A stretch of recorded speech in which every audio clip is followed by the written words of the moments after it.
आजको यस भिडियोमा हामी कन्स्टिट्युएन्टको consumer surplus and producer surplus यो भनेको च्याप्टर 2 क्याल्कुलसको एउटा नेक्स्ट पार्टलाई हामी कभर गर्ने ट्राई गर्दैछौं। अब यसलाई कसरी गर्ने, कन्ज्युमर सरप्लस भनेको के हो, प्रोड्युसर सरप्लस भनेको के हो, तपाईले पहिला सुरु त्यसको बारेमा अलिकति बुझ्नु पर्यो। कन्ज्युमर सरप्लस भनेको एउटा कन्ज्युमरले चाहिँ विलिङ टु पे को प्राइसबाट यदि एक्चुअल प्राइसबाट घटाउँदाखेरि, जस्तै म कुनै क्वान्टिटीको लागि 20 रुपैयाँ सम्म तिर्न रेडी छु तर त्यसको प्राइस भनेको 18 रुपैयाँ छ भने मेरो कन्ज्युमर सरप्लस कति रुपैयाँ भयो, मैले 2 रुपैयाँ भयो, किनकि मैले तिर्नलाई रेडी 20 रुपैयाँ भयो तर प्राइस कति छ 18 रुपैयाँ मात्रै छ भने मलाई 2 रुपैयाँ फाइदा भयो। सो यसरी चाहिँ हामी कन्ज्युमर सरप्लस भनेर बुझ्छौं। र प्रोड्युसर सरप्लस भनेको चाहिँ कुनै पनि सप्लाई गर्दा, मार्केटमा क्वान्टिटी सप्लाई गर्दा 20 रुपैयाँको सप्लाई गर्दाखेरि यदि त्यो क्वान्टिटी बेच्दाखेरि चाहिँ 20 रुपैयाँमा सप्लाई गर्न रेडी छ तर त्यसलाई हामी 22 रुपैयाँ सम्म बेच्न सक्छौं भने त्यसमा एक्स्ट्रा 2 रुपैयाँ जे आउँछ त्यसलाई हामी प्रोड्युसर सरप्लस भन्छौं। सो तपाईले याद गर्नु पर्यो, कन्ज्युमर सरप्लस भनेको चाहिँ तपाईको डिमान्डसँग रिलेटेड भयो है, हामीले कति डिमान्ड गरेछौं, र प्रोड्युसर सरप्लस भनेको तपाईको के आउँछ, सप्लाईसँग रिलेटेड हुन्छ। सो कन्ज्युमर सरप्लसको लागि तपाईलाई डिमान्ड फंक्सन चाहियो र प्रोड्युसर सप्लाईको लागि सप्लाई फंक्सन चाहियो। त्यो दुईटाको कन्सेप्टबाट हामीले अब क्वेशन अनुसार कन्ज्युमर सरप्लस पनि निकाल्नु पर्यो र प्रोड्युसर सरप्लस पनि निकाल्नु पर्छ। अब मैले कन्ज्युमर सरप्लसको लागि एउटा क्वेशन ल्याएको छु रेफरेन्समा, हेर्नुस् त तपाईहरुले देख्न सक्नुहुन्छ।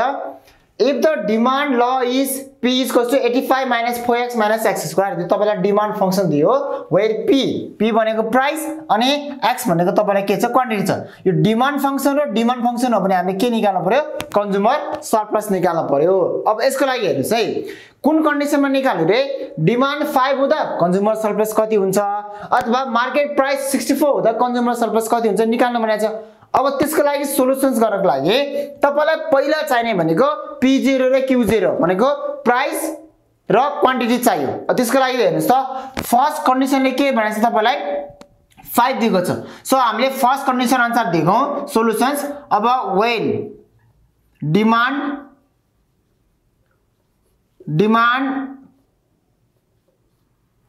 x भनौं, x इज इक्वल्स टु 5। अब x भनेको डिमान्ड 5 हुँदाखेरि प्राइस कति हुन्छ त्यो निकाल्नु पर्यो। यसलाई हामी x0 भनेर भनौं है त, जे भनिनु हुन्छ।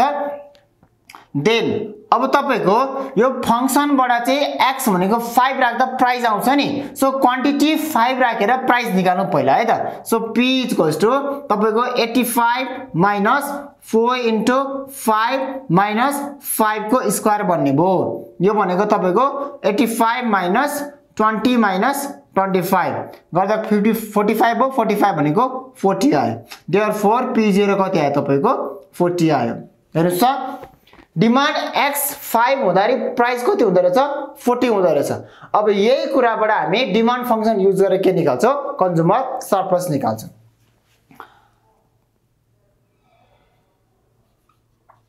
अब हेर्नुस् है, यहाँनिर कन्ज्युमर सरप्लस निकाल्दाखेरि चाहिँ तपाईको के हुन्छ त, consumer surplus CS is equals to तपाईको integration of demand function. Demand function को के गर्ने, इंटीग्रेशन गर्ने। डिमान्ड फंक्सन भनेको P डट dx भनौं। P भनेको डिमान्ड फंक्सन है तपाईको, P भनेको डिमान्ड फंक्सनलाई x ले dx ले मल्टिप्लाई गरौं, त्यो भनेको इंटीग्रेशन को पार्ट भयो। अनि माइनस, अब माइनस के हो त, यो त हामीले के गरेको, हामीले तिर्ने पैसा भयो, यति तिर्छौं हामी, यति डिमान्डमा यति तिर्छौं। त्यसैभए हामीले एक्ज्याक्टली तिरेको प्राइस चाहिँ कति हो त, P0 र Q0 हैन, P0 र Q0 अथवा x0 भयो। सो त्यसलाई चाहिँ हामीले के गर्नु पर्यो, यहाँनिर माइनस गर्नु पर्यो। सो यो चाहिँ बुझ्नु पर्यो है, कन्ज्युमर सरप्लसमा हाम्रो इनिशियल प्राइसहरुलाई के गर्छौं, माइनस गर्छौं। अब यसबाट हेर्नुस् त, निकाल्नुस् x कति, डिमान्ड कति 5 हुँदा र 0, अप्पर लिमिट 5 भयो, लोअर लिमिट 0 भयो। तपाईको प्राइस फंक्सन अथवा डिमान्ड फंक्सन भनौं 85 minus 4x minus 5 x square छ डट कति छ तपाईको dx भयो। अनि फेरि माइनस P0 भनेको हामीले भर्खर कति निकालेछौं 40 इन्टु x भनेको तपाईलाई कति दिएको छ 5। अब यहाँबाट तपाईले सल्भ गर्नु पर्यो। अब हेर्नुस् है, पहिला सुरु तपाईले के गर्नु पर्यो, यो इन्टिग्रेसन गर्नु पर्यो। यो डिमान्ड फंक्सनलाई इन्टिग्रेसन गर्नुस्, कति आउँछ हेर्नुस् त, dx x इन्टु 85 भनेको 85x भयो माइनस 4x इन्टु x भनेको तपाईको 4x स्क्वायर अपन 2 भयो माइनस x क्यूब अपन कति बन्छ 3 बन्छ। यो चाहिँ तपाईको डिमान्ड फंक्सन भयो। माइनस 40 इन्टु 5 भनेको 200 भयो। सो अब तपाईले यसलाई के गर्नु पर्यो, सल्भ गर्नु पर्यो। हेर्नुस् त इन्टिग्रेसनको अप्पर भ्यालु को छ, अप्पर लिमिट 5 छ। अब x को ठाउँमा तपाईले 5 लादै जानुस्, 5 लानुस्, त्यसपछि भ्यालु आइहाल्छ है त। अब हेर्नुस् त म के गर्दै छु, 85 इन्टु 5 माइनस अनि यतापट्टि 4x स्क्वायर अपन 2 छ, मैले यसलाई काटे, 2 1 जा 2 2 जा सजिलो भयो भनेको मेरो 2x स्क्वायर आउँछ इन्टु x भनेको तपाईलाई 5 को स्क्वायर भयो माइनस x भनेको फेरि 5 को स्क्वायर अपन 3 भयो। यो चाहिँ तपाईको के भन्छ, इन्टिग्रेसनको पार्ट भयो हैन, माइनस 200 भयो। सो अब यसको भ्यालु निकाल्नुस् त, 85 इन्टु 5 भनेको तपाईको कति आउँछ त, 5 5 25, 5 carry 2, 5 4 40, 42 minus 5 square 25, 25 into 2 50 minus sorry यो स्क्वायर क्यूब भयो तपाईको 125 अपन 3 भयो, सो माइनस 200।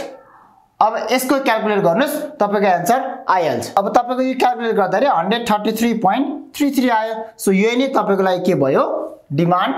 भयो है, कन्ज्युमर सरप्लस भयो। यो कुन कन्डिसनमा, हाम्रो डिमान्ड 5 हुँदा है। अब क्वेशनले के भन्छ, मार्केट प्राइस 64 हुँदा चाहिँ अब कन्ज्युमर सरप्लस कति हुन्छ भने चाहिँ अब हामीले नेक्स्ट कन्डिसन सेकेन्ड कन्डिसनको लागि चाहिँ मार्केट प्राइस 64 लाएर गर्नु पर्यो। अब सेकेन्ड कन्डिसन अनुसार हेर्नुस् त, तपाईलाई मार्केट प्राइस दिएको छ, प्राइसको भ्यालु 64 दिएको छ, सेकेन्ड कन्डिसनमा प्राइस इक्वल टु 64 दिएको छ भने नाउ अब हामीले यहाँबाट के निकाल्नु पर्यो, क्वान्टिटी निकालौँ न हैन। प्राइस P0 64 छ, क्वान्टिटी निकालौँ यहाँ लगेर। सो P इक्वल्स टु हाम्रो कन्डिसन छ 85 minus 4x minus x square छ, यहाँबाट प्राइस भनेको 64 राखौँ equals to 85 minus 4x minus x square. अब यसलाई सबैलाई उता लैजाऊ, के हुन्छ तपाईको x स्क्वायर प्लस 4x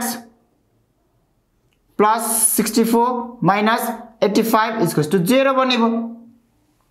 और x स्क्वायर प्लस 4x। अब तपाईको यो दुईटाको सल्भ गर्नु पर्यो। 85 माइनस 64 भनेको तपाईको कति आउँछ त, प्लस 21 इसको सरी माइनस 21 इक्वल्स टु 0 भयो।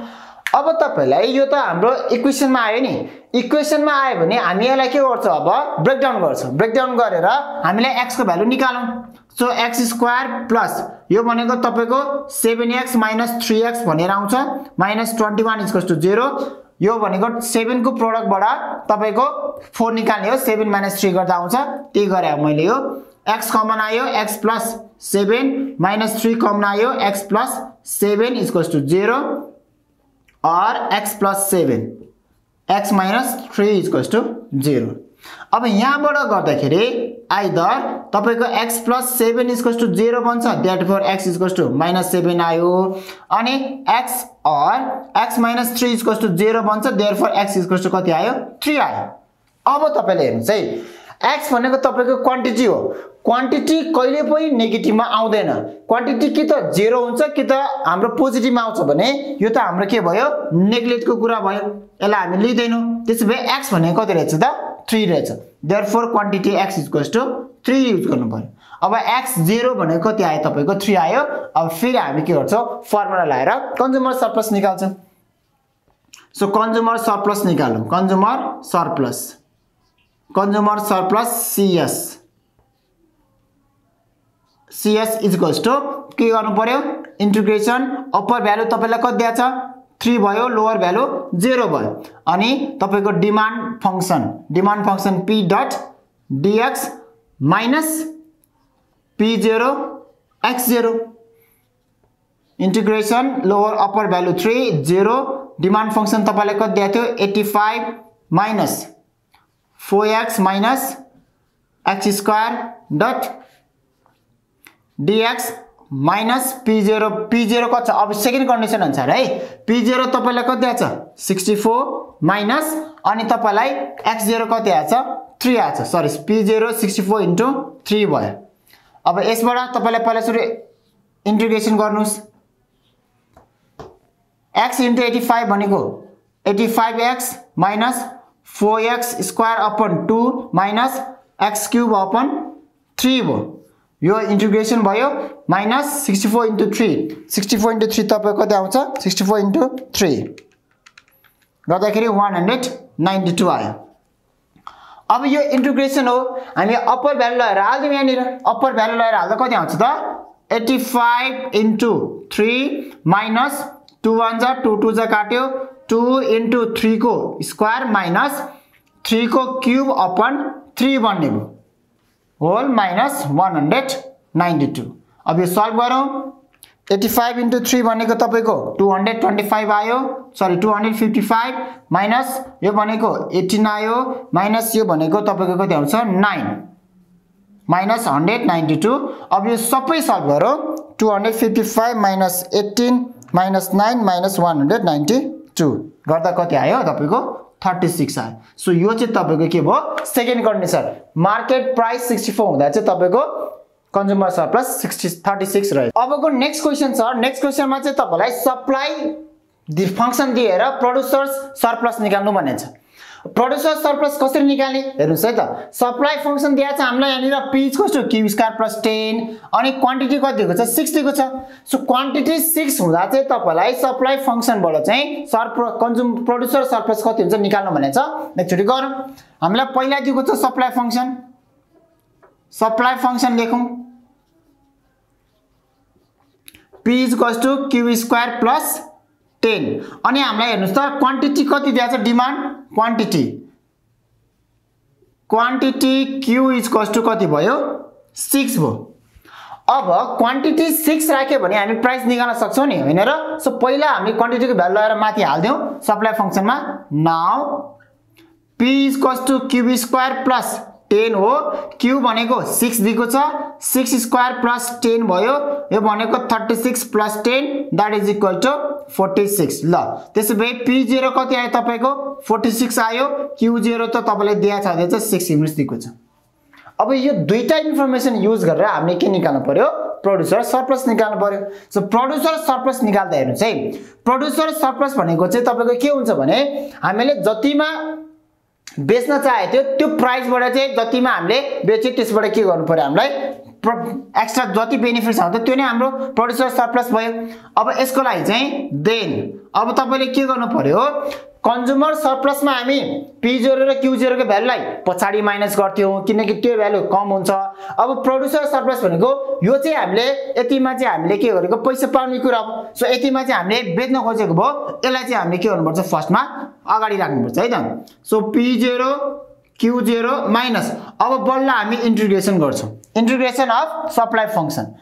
फंक्सन कतिको छ सो पहिला सुरु 6 यो 0 भयो किनभने हामीलाई हायर भ्यालु अप्पर लिमिट 6 दिएको छ लोअर लिमिट त 0 नै भइहाल्छ सो p डट dq भन्नु है त अब यो गर्दाखेरि यसलाई मैले के भनौ प्रोड्युसर सरप्लस भनौ ps = अब यहाँबाट गर्दा p0 कति छ 46 into 6 minus integration 6 0 supply function कति छ q² + 10 डट dq अब 46 इन्टु 6 भने कति आउँछ 46 इन्टु 6 276 आयो माइनस इन्टिग्रेसन 6 0 यताको गर्नुस् है पहिला यताको सल्भ गर्नुस् त dq इन्टु q भनेको q³ अपन 3 भयो प्लस 10 इन्टु q भनेको 10q यो भयो अब यहाँबाट तपाईले सल्भ गरेर निकाल्ने हो हेर्नुस् त 276 माइनस अब यसको इन्टिग्रेसनको भ्यालु छ अप्पर लिमिट 6 छ q को ठाउँमा कति लिएर हाल्दिनुस् 6 लगेर हाल्दिनुस् माइनस 6 को क्यूब अपन 3 भयो प्लस 10 इन्टु 6 अब यो सल्भ गर्न सकिहाल्छ हामी 276 माइनस 6 को क्यूब भनेको 216 अपन 3 प्लस यो भनेको त 60 आइहाल्यो यहाँबाट सल्भ गर्नुस् 276 माइनस डिभाइडेड बाइ 3 त्यो गर्दा 72 प्लस 60 भयो 276 माइनस 82 भयो सरी यो दुईटा जोड्दाखेरि कति आउँछ तपाईको 132 भयो अनि 276 माइनस 132 गर्दा कति आउँछ त 144 आउने भयो ल यो चाहिँ तपाईको के भयो प्रोड्युसर सरप्लस भयो कतिखेर क्वान्टिटी 6 र सप्लाई फंक्सन यो हुँदाखेरि है त सो हामी प्रोड्युसर सप्लाई चाहिँ हामी के गर्छौं P0 Q0 बाट त्यो इन्टिग्रेसनलाई घटाउँछौं र कन्ज्युमर सरप्लसको लागि चाहिँ P0 Q0 लाई चाहिँ पछाडी इन्टिग्रेसन बाट चाहिँ पछाडी माइनस गरेर निकाल्छ अब मैले क्वेशन नम्बर 3 लेखेको छु क्वेशन नम्बर 3 चाहिँ तपाईको 1 र 2 भन्दा अलिकति फरक किन छ भने क्वेशन नम्बर 1 मा तपाईलाई कन्ज्युमर सरप्लस निकाल भन्यो प्राइस र मार्केट प्राइस र क्वान्टिटी दिएको बेलामा क्वेशन नम्बर 2 मा तपाईलाई प्रोड्युसर सरप्लस निकाल भन्यो क्वान्टिटी दिएको बेलामा तर यो क्वेशन हेर्नुस् त यो क्वेशनमा तपाईलाई डिमान्ड फंक्सन पनि दिएको छ र अर्को के दिएको छ सप्लाई फंक्सन पनि दिएको छ अनि क्वेशनले के भन्यो Calculate consumer surplus and producer surplus under pure competition. यो कुरा याद गर्नु पर्यो प्योर कम्पिटिसन हुँदाखेरि अथवा पर्फेक्ट कम्पिटिसन हुँदाखेरि तपाईको के भन्छ त डिमान्ड इक्वल्स टु सप्लाई मतलब demand function equals to supply function हुन्छ त्यहाँबाट तपाईले के निकाल्नु पर्यो प्राइस र क्वान्टिटी निकाल्नु पर्यो त्यसपछि अर्को गर्ने तरिका सेम नै भइहाल्यो सो तपाईले यहाँनिर के दिएको छ पहिला सुरु हेरौं डिमान्ड फंक्सन दिएको छ पहिला डिमान्ड फंक्सन PD भनेर लेखे मैले PD equals to 120 minus 4Q भनेर दिएको छ त्यसपछि तपाईलाई सप्लाई फंक्सन दिएको छ supply function PS equals to कति दिएको छ 2Q दिएको छ र हामीलाई के निकाल्नु पर्यो कन्ज्युमर सरप्लस र प्रोड्युसर सरप्लस त्यसको लागि त हामीलाई प्राइस र क्वान्टिटी त चाहियो अब क्वेशनले पर्फेक्ट कम्पिटिसन भनेको छ भने डिमान्ड फंक्सन र प्राइस फंक्सन के हुन्छ इक्वल हुन्छ त्यहाँबाट निकालौं सो अन्डर पर्फेक्ट अथवा प्योर कम्पिटिसन भनौं प्योर कम्पिटिसन तपाईको के हुन्छ त P demand sorry supply function equals to P demand function हुन्छ भ्यालु हाल्दिनुस् अब PS भनेको तपाईलाई 2Q equals to 120 minus 4Q यहाँबाट सल्भ गरेर तपाईले Q आइहाल्छ so 2Q plus 4Q equals to 120 भयो और तपाईको 6Q equals to 120 therefore Q equals to कति बन्यो तपाईको 120 डिवाइडेड बाइ 6 ल अरे राखौं देयरफोर Q इक्वल्स टु कति भयो तपाईको 20 आयो अब Q20 आयो क्वान्टिटी आएपछि प्राइस निकाल्न गाह्रो भएन हैन प्राइस पनि निकाल्नु देयरफोर प्राइस इक्वल्स टु मैले सप्लाई फंक्सनमा राखे 2Q छ 2 * 20 यो गर्दा कति भयो 40 भयो ल हेर्नुस् त P0 पनि आयो Q0 पनि आयो अब हामी निकालौं के त कन्ज्युमर सरप्लस र producer surplus for consumer surplus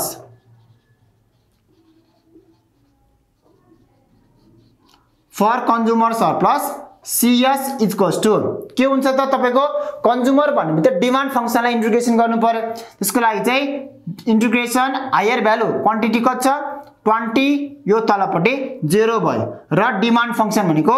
PD dot dx भन्छौ तर यहाँ हामीले क्वान्टिटी Q भएको कारणले dQ नै भनौं माइनस P0 डट Q0 यति गर्नुस् न भइहाल्छ सो इन्टिग्रेसन 20 0 PD कति दिएको छ तपाईलाई डिमान्ड फंक्सन है डिमान्ड फंक्सन युज गर्नु पर्यो कन्ज्युमर सरप्लस गर्दै छ हामी त्यो भनेको 120 minus 4Q dot dQ minus P0 त त्यही नै भयो Q0 पनि त्यही नै भयो P0 तपाईको 40 * Q0 भनेको 6 equals to integration 20 0 bracket multiply गर्नुस् Q * 120 Q भयो माइनस 4Q स्क्वायर बाइ 2 बन्छ माइनस यो भनेको 240 आउने रहेछ अनि फेरि 20 0 यो गर्दाखेरि 120 Q माइनस 2 1 जा 2 2 जा काट्ने भयो 2Q स्क्वायर माइनस 240 यो भनेको चाहिँ पुरै इन्टिग्रेसन हो है तपाईको सो अब तपाईको यहाँनिर Q भनेको दिएको छ 20 छ हैन Q भनेको 20 छ हायर भ्यालु अप्पर भ्यालु 20 छ भने सरी Q भनेको तपाईको 20 हैन Q भनेको कति हो 6 हो Q लाई 6 राख्नु पर्यो अब 6 राख्दाखेरि अप्पर लिमिट तपाईको 6 छ मैले 20 राखेको छु अप्पर लिमिट तपाईको 6 छ अब यो इन्टिग्रेसनमा तपाईको के गर्नु पर्यो 6 लगेर हाल्नु पर्यो 120 into 6 minus 2 into 6 को स्क्वायर होल minus 240 यहाँबाट सल्भ गर्नु भयो भने तपाईको के आउँछ कन्ज्युमर सरप्लस आइहाल्छ अब तपाईको यो मल्टिप्लाई गर्नुस् है 120 into 6 यो गर्दा तपाईको 720 आयो minus 636 into 2 भनेको 72 यो होल minus 240 अब सबै सल्भ गर्नुस् 720 minus 72 minus 240 गर्दा कति आयो 408 सो यो चाहिँ तपाईको के भयो कन्ज्युमर सरप्लस डिमान्ड फंक्सनलाई हामीले इन्टिग्रेसन गरेर निकाल्यौ अब यसैको हामी के गर्दै छौं प्रोड्युसर सरप्लस निकाल्दै छौं फर प्रोड्युसर सरप्लस को लागि तपाईको PS के हो त formula P0 Q0 minus integration गर्नु पर्यो इन्टिग्रेसन क्वान्टिटी तपाईलाई कति दिएको छ 6 लोअर लिमिट 0 नै भइहाल्यो डट अब तपाईको यहाँनिर के राख्नु पर्यो सप्लाई फंक्सन 2Q दिएको छ सो यसरी राख्नुस् भ्यालु निस्किहाल्छ P0 भनेको तपाईको 40 इन्टु Q भनेको 6 माइनस ब्रैकेट इन्टिग्रेसन 60 तपाईको सप्लाई फंक्सन कति छ 2Q डट dq भयो यो भनेको 240 भइहाल्यो माइनस ब्रैकेट अब तपाईको इन्टिग्रेसन गर्नुस् त 60 भयो Q इन्टु 2Q भन्दाखेरि 2Q पावर स्क्वायर बन्छ अपन 2 त आइहाल्छ हैन किनकि हामीले त्यसलाई इन्टिग्रेसन गर्ने इन्टिग्रेसनको रुल्स नै त्यही नै हो 240 माइनस ब्रैकेट इन्टिग्रेसन गर्दा कति आयो 60 अब यो गर्दा 2 काट्यो Q स्क्वायर मात्र भयो न 240 को 240 माइनस अब हामी इन्टिग्रेसन गर्दै छौं इन्टिग्रेसन गर्दाखेरि यो अप्पर लिमिट भ्यालुलाई यहाँ लगाएर हाल्दिनुस् त्यो भनेको त सिम्पल तपाईको 6 को स्क्वायर मात्र भन्ने पनि होइन र केही छैन अरु त्यसैले 240 माइनस 36 भयो यो गर्दा कति आउँछ त 240 माइनस 36 गर्दाखेरि 204 आयो सो यो चाहिँ तपाईको के भयो प्रोड्युसर्स सप्लाई भयो सो यसरी चाहिँ तपाईलाई डिमान्ड फंक्सन र सप्लाई फंक्सन दुईटै दिएको बेलामा चाहिँ कन्ज्युमर सरप्लस र प्रोड्युसर सरप्लस निकाल्नको लागि क्वान्टिटी र प्राइसको लागि चाहिँ तपाईले supply function equals to demand function use गर्नुस् त्यहाँबाट क्वान्टिटी र प्राइस आइहाल्छ अनि फर्मुला लगाएर हामी निकाल्न सक्छौं